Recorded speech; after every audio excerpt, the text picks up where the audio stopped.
Graça e paz a todos que vão ver esse vídeo, ouvir esse estudo aqui, tá? Eu trouxe um assunto um pouco polêmico, mas bem fácil de compreensão.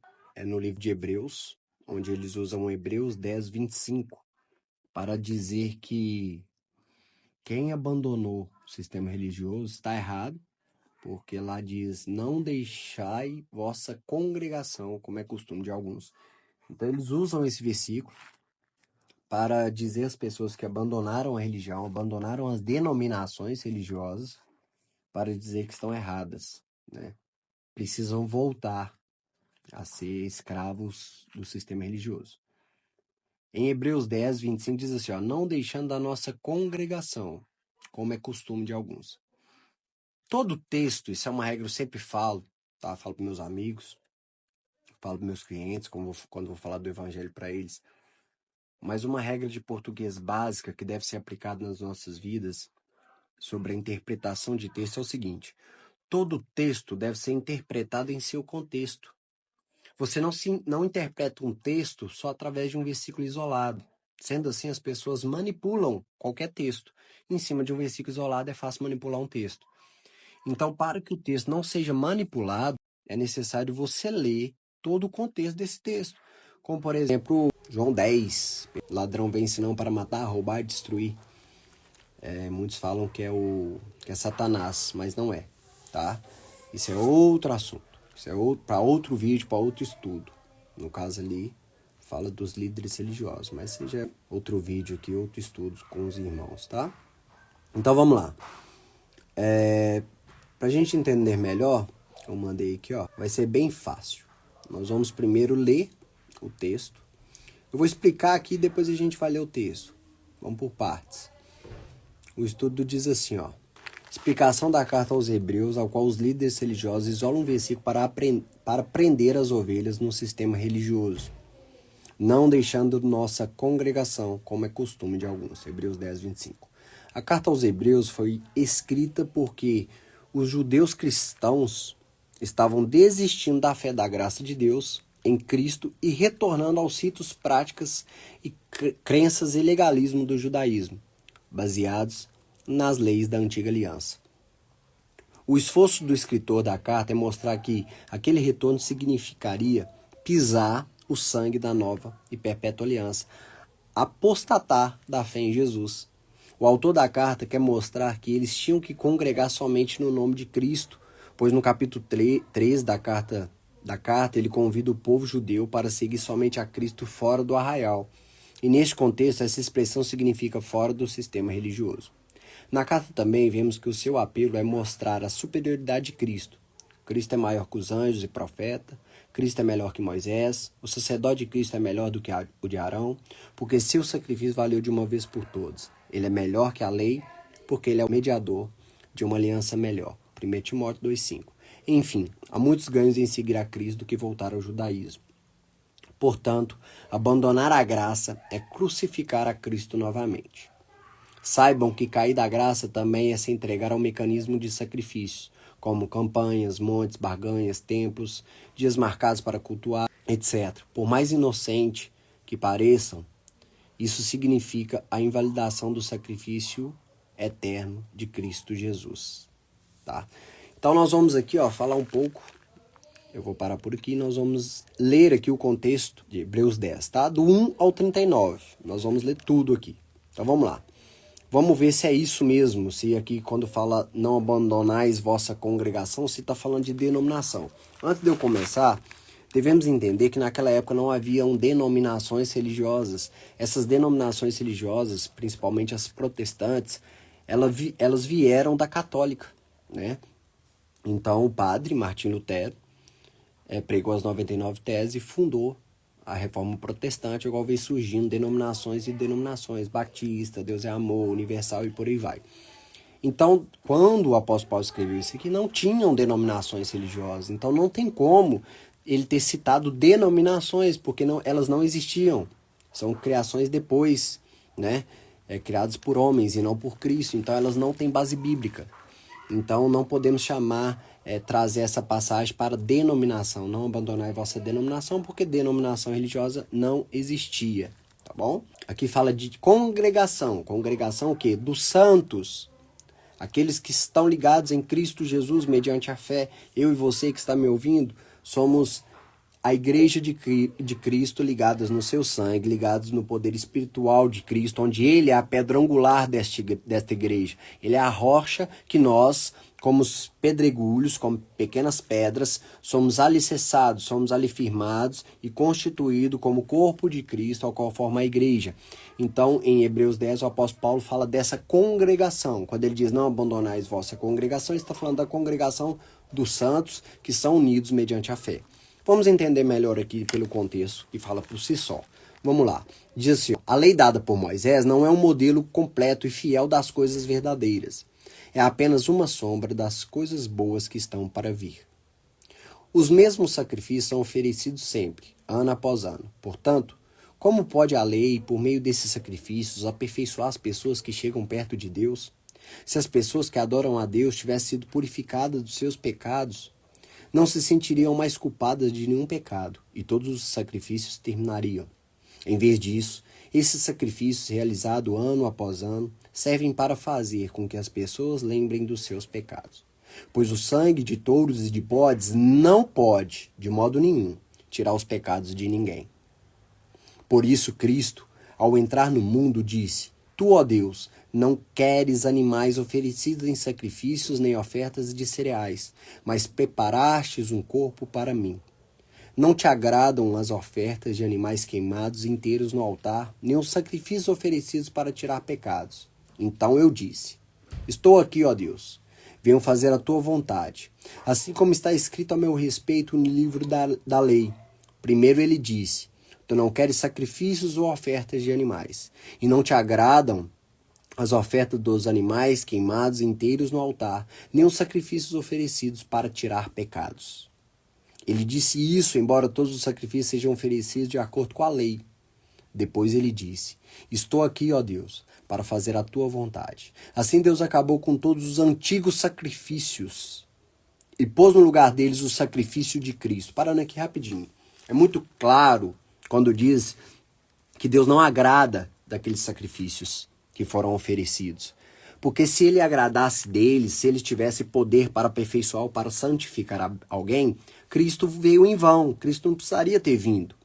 Então aqui é muito claro, falando que Deus não se agrada. Por mais que a lei mandava, ele não se agrada. Fedia as narinas de Deus esses sacrifícios. Não agradavam, porque aquele sacrifício era sombra para as pessoas, para potencializar os pecados daquelas pessoas e eles ansiarem por um Salvador.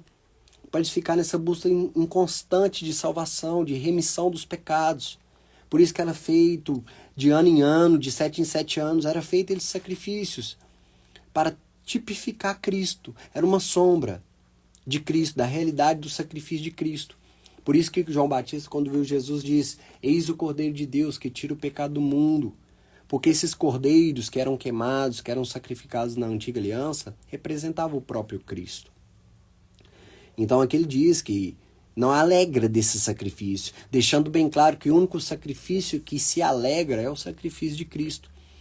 Então quantas pessoas hoje, igual aqui, ó, quando diz aqui, ó, embora todo sacrifício seja oferecido de acordo com a lei, depois ele diz, estou aqui, ó Deus, para fazer a tua vontade, assim, Deus acabou com todos os antigos sacrifícios e pôs no lugar deles o sacrifício de Cristo. Peraí, se Deus acabou com antigos sacrifícios, eu te pergunto, quem me ouve, por que você ainda insiste em sacrificar?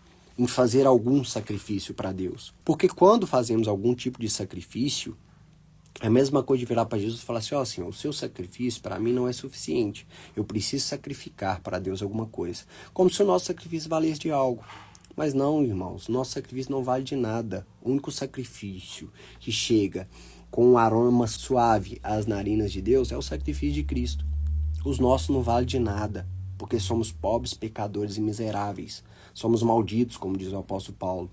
Então, aqui ele está deixando bem claro que esse sacrifício não vale de nada. E colocando o único sacrifício que tem valor, ao qual é o sacrifício de Cristo. Quantas pessoas hoje têm negligenciado esse sacrifício para firmar de acordo com as suas obras, para firmar no seu egocentrismo? As pessoas que batem no peito e fazem, as pessoas que gostam de fazer diante de outras pessoas para serem vangloriadas por isso. Isso não agrada ao Senhor. Quanto mais reconhecemos que somos pobres, pecadores e miseráveis, mais próximo de Deus estamos, porque é necessário que diminuímos para que Ele cresça. Se a gente cresce de acordo com o que fazemos, se a gente nos vangloria de acordo com o que fazemos, nós nos afastamos de Cristo, automaticamente nos afastamos de Cristo. Pois Jesus não veio para os justos, mas para os pecadores, o arrependimento. E não veio para os sãos, mas para os doentes, para quem sabe que precisa de um Salvador, para quem sabe que precisa de um médico para curar as suas feridas, para curar os seus pecados, para curar a sua podridão. É isso. Então, nós precisamos reconhecer as nossas condições. Precisamos reconhecer que sem Ele nada podemos, nada somos e nada seremos. Mas que podemos tudo naquele que nos fortalece, que é Cristo Jesus. Se tirar Ele de nós, nada podemos oferecer. Continuando. Aí diz aqui, põe no lugar do sacrifício de Cristo. E porque Jesus Cristo fez o que Deus quis, nós somos purificados do pecado pela oferta que Ele fez, de uma vez por todas, do seu próprio corpo. Todo sacerdote judeu cumpre todos os dias os seus deveres religiosos e oferece muitas vezes os mesmos sacrifícios, mas estes nunca poderão tirar pecados. Porém, Jesus Cristo ofereceu só uma para tirar pecados, uma oferta que vale para sempre. E depois sentou-se do lado direito de Deus. Ali, Jesus está esperando até que Deus ponha os seus inimigos como estrado debaixo dos pés dele. Assim, com um sacrifício só, o de Cristo, ele aperfeiçoou para sempre os que são purificados do pecado. E o Espírito Santo também nos dá o seu testemunho sobre isso. Primeiro ele diz: quando esse tempo chegar, diz o Senhor, eu farei com o povo de Israel esta aliança. Porei as minhas leis no coração deles e na mente deles as escreverei. Depois ele diz: não lembrarei mais dos seus pecados, nem das suas maldades. Assim, quando os pecados são perdoados, já não há mais necessidade de oferta para tirá-los. Por isso, irmãos, por causa da morte de Jesus na cruz, nós temos completa liberdade de entrar no lugar santíssimo.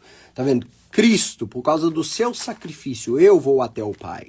Porque o véu foi rasgado, aqui me dando livre acesso, não pelo que eu faço, mas pelo que Ele fez.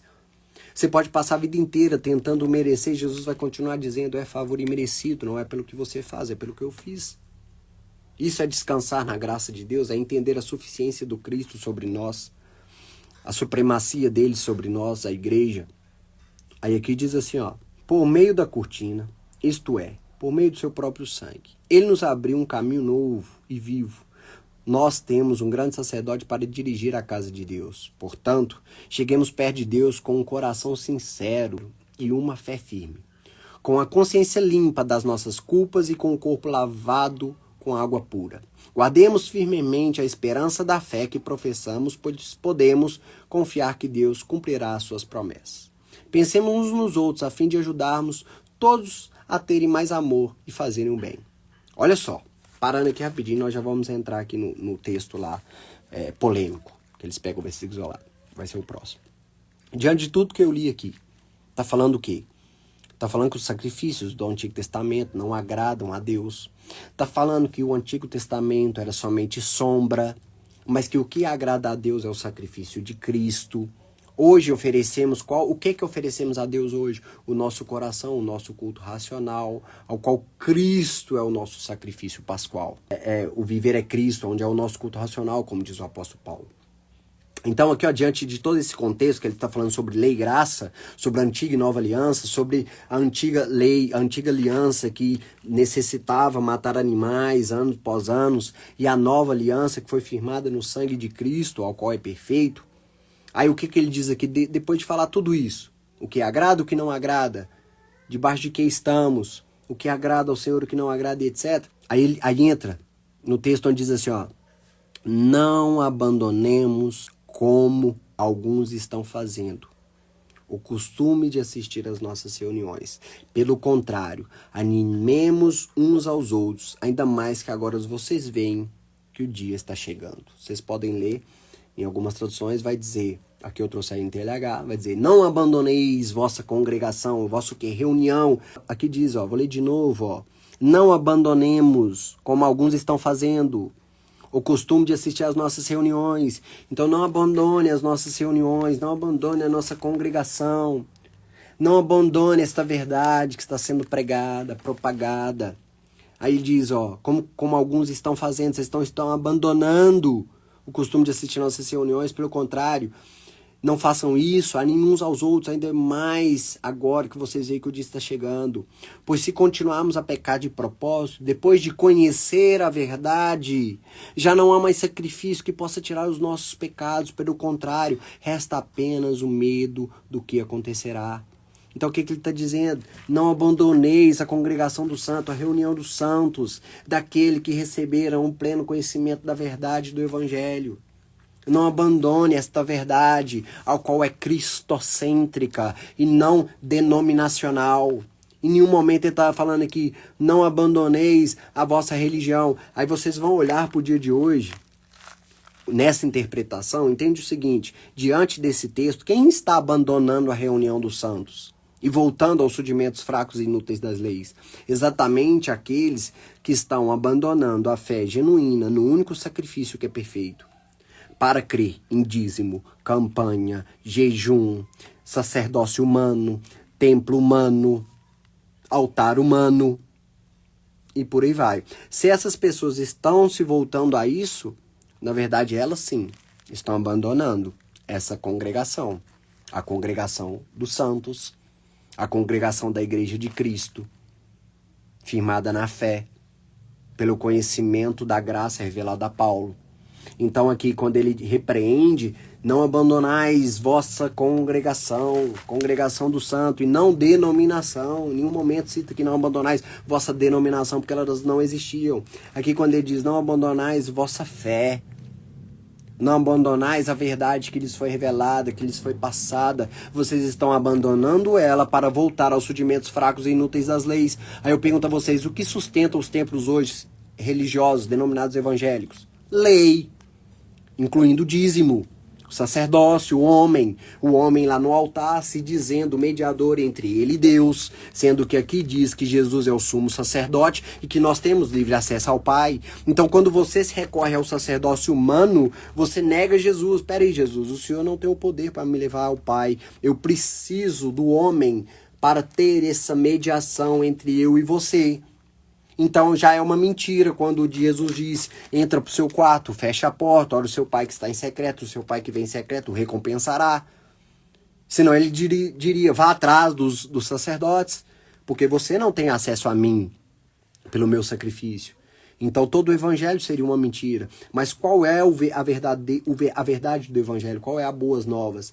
É que nós temos livre acesso a Deus mediante Jesus Cristo, sem necessitarmos de sacrifícios tolos, sem necessitarmos de sacerdócios humanos. Então aqui Paulo repreende, não abandoneis vossa congregação dos santos para voltar aos rudimentos fracos e inúteis das leis. Então, resumindo, Hebreus 10, 25, quando diz não abandoneis vossa congregação, se alguém usar isso para falar que você saiu do sistema religioso e abandonou a congregação de santos, você o repreende e diz que quem abandonou é quem está se dobrando aos dogmas e às doutrinas do século presente, que são baseadas no judaísmo, que são baseadas nas leis mosaicas. E muitas delas nem estão na Bíblia, são criadas pelo Deus da era presente mesmo. São criados por lobos devoradores, por falsos mediadores e falsos líderes. Então eles sim estão abandonando a congregação dos santos para voltar aos rudimentos fracos e inúteis das leis. Pois se continuarmos aí, pelo contrário, animemos uns aos outros, ainda mais agora que vocês veem que o dia está chegando. Pois se continuarmos a pecar de propósito, depois de conhecer a verdade, já não há mais sacrifício que possa tirar os nossos pecados. Pelo contrário, resta apenas o medo do que acontecerá. Medo do julgamento e do fogo violento que destruirá os que são contra Deus. Quem desobedece à lei de Moisés, preste atenção o que diz aqui, quem desobedece à lei de Moisés é condenado sem dó à morte. Se for julgado, isso de acordo com a lei, se for julgado culpado, depois de ouvido o testemunho de 2 pessoas pelo menos. Então, aí ele diz, então o que será que vai acontecer com os que desprezam o Filho de Deus e consideram como coisa sem valor o sangue da nova aliança? Da aliança de Deus que os purificou. E o que acontecerá com quem insulta o Espírito de Deus que o ama, que insulta o Espírito da graça? Se a lei de Moisés matava quem quem não cumpria a lei. Imagina agora quem nega o sacrifício de Cristo. É isso que está dizendo aqui. Por isso que a palavra diz, maior castigo merecerá aquele que pisar e profanar o sangue da nova e perpétua aliança. É o que vocês que vivem dentro dos tempos e dobrando os dogmas e as doutrinas do século presente estão fazendo. Pisando e profanando o sangue da nova e perpétua aliança. Como nós já estudamos outros estudos sobre lei, graça, sobre a antiga e nova aliança, sabemos muito bem que a antiga aliança era somente para os judeus. Nós fomos alcançados por pura misericórdia e recebemos a adoção de filhos na cruz, porque estávamos sem Deus no mundo, separados da comunidade de Israel. Então, até hoje, os judeus que praticam lá o judaísmo não creem em Jesus, que Jesus era o Cristo, por isso que vivem cegos. Até hoje, a palavra diz que até hoje, quando é lido Moisés, um véu cobre os vossos corações, e esse véu só é removido em Cristo. Vamos continuar. Pois sabemos quem foi que disse, eu me vingarei, eu acertarei contas com eles. E quem também disse, o Senhor julgará o seu povo. Que coisa terrível é cair nas mãos do Deus vivo. Lembrem do que aconteceu no passado, naqueles dias depois que a luz de Deus os iluminou. Vocês sofreram muitas coisas, mas não foram vencidos na luta. Alguns foram insultados e maltratados publicamente. E em outras ocasiões vocês estavam prontos para tomar parte dos sofrimentos que foram tratados assim. Vocês participaram do sofrimento dos prisioneiros, e quando tudo o que vocês tinham foi tirado, vocês suportaram isso com alegria, porque sabiam que possuíam uma coisa muito melhor, que dura para sempre. Portanto, não percam a coragem, pois ela traz uma grande recompensa. Vocês precisam ter paciência para poder fazer a vontade de Deus e receber o que Ele promete. Pois, como Ele disse nas Escrituras Sagradas, um pouco mais de tempo, um pouco mesmo, e virá aquele que tem de vir. Ele não vai demorar. E todos aqueles que eu aceito terão fé em mim e viverão. Mas se uma pessoa voltar atrás, eu não ficarei contente com ela. Nós não somos gente que volta atrás e se perde. Pelo contrário, temos fé e somos salvos. Temos fé e somos salvos. Não precisamos voltar atrás. Não precisamos voltar aos rudimentos fracos e inúteis das leis. Porque nós temos fé e a tua graça nos basta. Nós não seremos salvos, nós já somos salvos. Nós frutificamos em vida. Nós não praticamos boas obras para sermos salvos, mas praticamos porque já estamos ligados na videira. E quando estamos ligados nela, produzimos bons frutos. Porque Cristo é a videira verdadeira, nós somos apenas galhos. Se não estivermos ligados na videira, não produzimos frutos. Mas se estivermos ligados nela, produziremos bons frutos. E como ligaremos nessa videira? Mediante a fé. Mediante a fé na suficiência do Cristo, em saber quem Deus é. É isso, irmãos. Então, Hebreus 10 fala muito mais ao nosso coração sobre não voltar às práticas inúteis das leis, mas manter firme na suficiência de quem Cristo é. Se manter firme em quem Deus é. Se manter firme no que Jesus fez por nós, quando se sacrificou por nós. É isso. Então, Hebreus 10, 25 não fala, não abandoneis vossa denominação religiosa pagã. Não.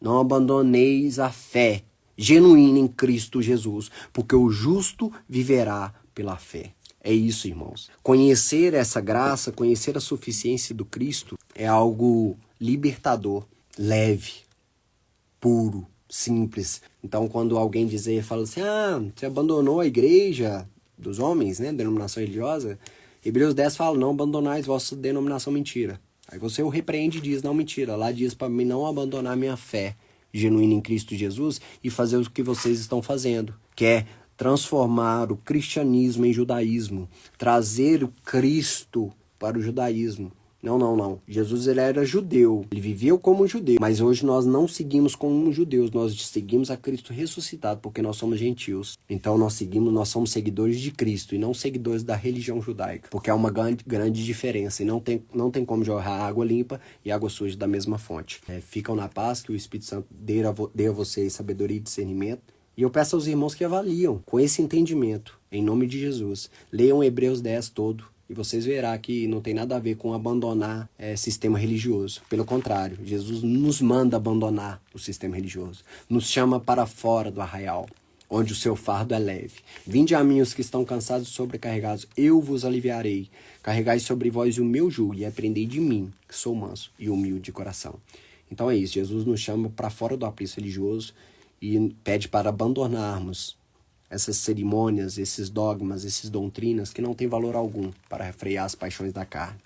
Mas ele sim tem um poder para nos santificar, purificar, redimir, salvar, reconciliar, nos fazer filhos. Ele sim tem o poder de todas as coisas. Cristo Jesus. Nele reina a autoridade sobre tudo e sobre todos. Amém? Que a sua fé esteja firmada em Cristo Jesus, em quem Ele é e no que Ele fez, para nos salvar, para nos purificar, para nos santificar. Porque dele, por Ele e para Ele são todas as coisas. Amém? Ficam na paz.